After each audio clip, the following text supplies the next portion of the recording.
Hi guys, my name's Dion. I'm a mature age student studying part-time now in order to obtain my bachelor's degree in engineering.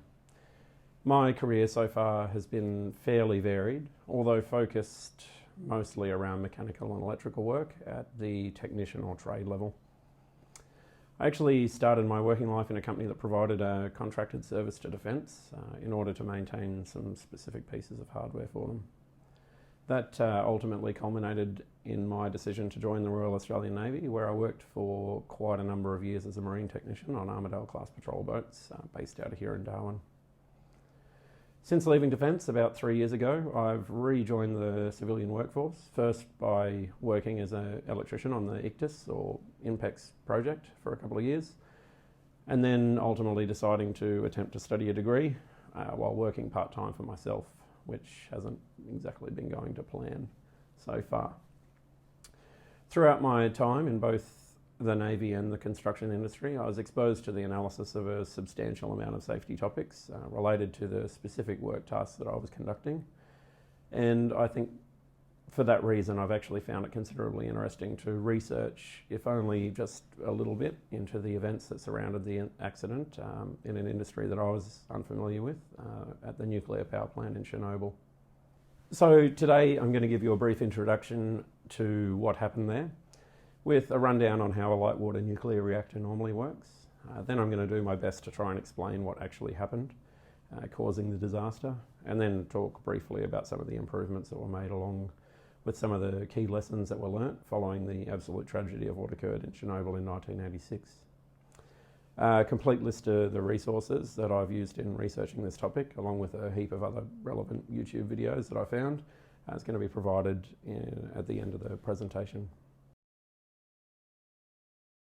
So Chernobyl's situated in the Ukraine. The light water nuclear fission reactor that is the centre point of the disaster is situated just outside of the town of Pripyat, which is approximately 130 kilometres to the north of the country's capital, Kiev. This Kiev. Interestingly, also seen on this map is this 22 square kilometre lake to the southeast of Pripyat. It's actually the source of the cooling water for the Chernobyl power plant. On Saturday, the 26th of April 1986, an accident occurred in the number 4 reactor of the Chernobyl nuclear power station. It was during an experiment that was intended to test an emergency core cooling feature of the reactor that a situation arose, leading to the overheating and subsequent meltdown of the reactor and an explosion in the reactor's building. This resulted in 2 workers that died immediately on the night of the incident due to the explosion, 28 more workers and firefighters that lost their lives within a matter of weeks, acute radiation poisoning to a further 134 people, 115,000 people being evacuated from the township of Pripyat in the immediate area around the power plant, before a total of 220,000 people ultimately get displaced from their homes following the disaster. So before moving on to what actually caused the incident in any more detail, we have to quickly talk about how the reactor normally functions. To simplify, the ENG142 light water reactor that's used at the Chernobyl power plant uses a nuclear fission reaction to generate heat, which is transferred to water, like our energy balance calculations, in order to generate steam. That steam's then used to turn a turbine that can mechanically generate the electricity. This feat's actually achieved with 2 cooling circuits, and I suppose to me one of the more interesting parts of all this. They're actually separated not by a traditional heat exchanger, but by a steam separator, which allows the steam to be siphoned off to the pair of 500 megawatt turbines. Then the cooled and condensed liquid can return back to the steam separator, where it'll then in turn be returned to the reactor core. Then there's the key part in all of this, the control rods. Essentially the fission reaction that occurs in the core of the reactor is controlled by the insertion of boron carbide control rods that are used to absorb the free neutrons in the reaction. 32 of these control rods are inserted from the bottom of the reactor core in order to evenly distribute the energy produced by the reaction across the core. But the remaining 179 control rods are all inserted from above and are used to provide the automatic, manual and emergency control of the reactor.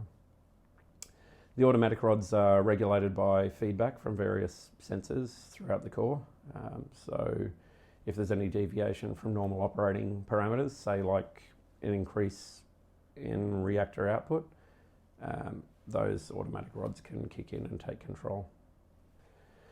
This here is a picture of the ENG142 control rod control panel, showing the buttons for manual control of each of the control rods. Each one of these buttons can be pressed and held. Then the control rod can be lowered or raised by that little blue rocker switch on the left-hand side of the control panel.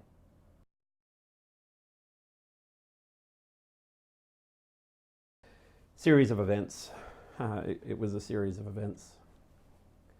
On the night of the incident, a number of things occurred that led to the explosion and subsequent fire in the number 4 reactor building at the Chernobyl power station.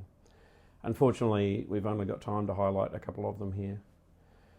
Just prior to the routine shutdown of the reactor, the staff began to prepare for a test to determine how long the turbines would spin and supply power for the cooling pumps following the loss of the main electrical supply. This test had actually attempted to be completed previously, however it failed, which resulted in the redesign of some of the electrical control systems. To try and explain this test as simply as I can and as I understand it, the idea was to ensure that the reactor can shut down safely when the cooling pumps are powered exclusively by the reactor's own turbine-driven generator. Meaning as the reactor is shutting down and the turbines begin to slow down, they're able to provide enough power to keep the core of the reactor cool enough to shut down safely. I hope that makes sense. It does to me. Anyway, just before the test was conducted, a number of actions by the staff at the plant were undertaken, and there are two that are particularly interesting. Firstly was the disabling of the automatic shutdown mechanism. That meant by the time the operators actually identified the need to shut the reactor down manually, the reactor was already far too unstable. And secondly was the shutting down of the reactor's emergency core cooling system. And I mean seriously, there's got to be a lesson to be learnt there. And so without going into too much more detail of the sequence of events for the test, one of the nuances of the ENG142 design is that inserting a control rod into the core could cause a momentary surge in power. When the reactor was already at a high operating level due to the test, the manual insertion of some control rods caused spikes to the core's output. Another design flaw in the reactor meant that any damage to even just a handful of fuel assemblies in the reactor would result in the entire destruction of the reactor's core, which is ultimately what happened. Was the interaction of that extremely hot reactor core with its cooling water, generating an immense amount of steam and resultant pressure within the reactor that caused the first of the two explosions.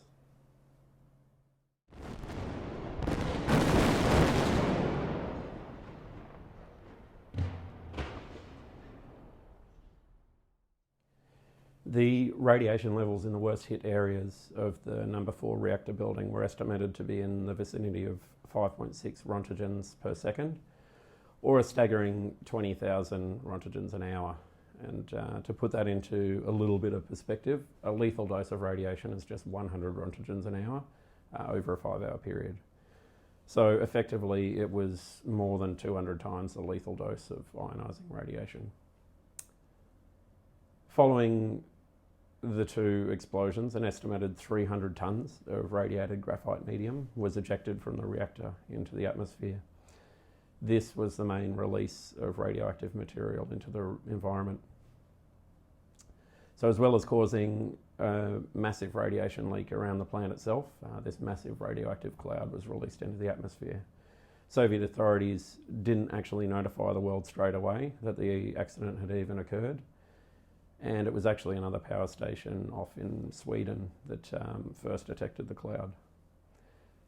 Interestingly, that cloud contained 400 times more of the radioactive material than the bomb that hit Hiroshima in Japan. Ultimately, all of Europe received fallout from this cloud, although it's estimated that up to 50% of it fell on Russia, Belarus, and in the Ukraine itself. Following the incident and subsequent investigations, a number of updates and processes were changed with regards to the RBMK reactors. The largest of these updates revolved around the control rod design. The control rods had graphite tips attached to them that prevented water from entering the space that the rods vacated when they were withdrawn. This was to reduce those spikes in reactor output. The speeds at which the control rods could be lowered and raised was increased by about 30%, allowing a quicker and slightly more finite control of the reactor. And the amount of control rods that were actually able to be manually controlled was drastically reduced. Thinking there was to reduce the likelihood of operator error. I think the number one lesson learnt would have to be safety first, and that's to say the safety of people and equipment and the preservation of our environment should always trump productivity, like always.